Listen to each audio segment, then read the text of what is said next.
देखिए, औरत खुला क्यों लेती है? आज तलाक और खुला की शरह में बहुत ज़्यादा इज़ाफ़ा हो चुका है। अगर कोई औरत चस्के लेने के लिए, ठीक है, या बिना किसी रीज़न के खुला लेती है अपने शौहर से, तो हमारे प्यारे नबी के फरमान के मुताबिक जन्नत की हवा भी उस पे हराम है।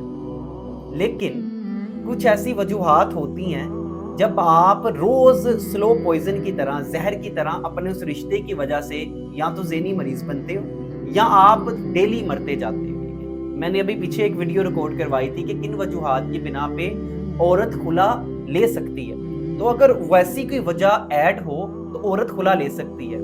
लेकिन हमारे माशरे में खुला हो या तलाक हो, ये एक बदनमा दाग और एक गाली समझा जाता है, ठीक है। बेशक रिश्ते का टूटना, तलाक हो या खुला हो, ये एक ऐसा हलाल काम है जो अल्लाह को पसंद नहीं है, ठीक है। लेकिन कुछ वजूहात ऐसी हो जाती हैं कि इंसान अगर खुला ना ले, लड़की अगर खुला ना ले, तो वो अंदर से टूट जाती है, ख़त्म हो जाती है। लेकिन हमारा माशरा ऐसी औरत को कभी कबूल नहीं करता, क्योंकि हम उसी सोच में अटके हुए हैं, ठीक है। आज औरत के ऊपर गाली कसना या फिक्रा कसना सबसे ज़्यादा आसान समझा जाता है।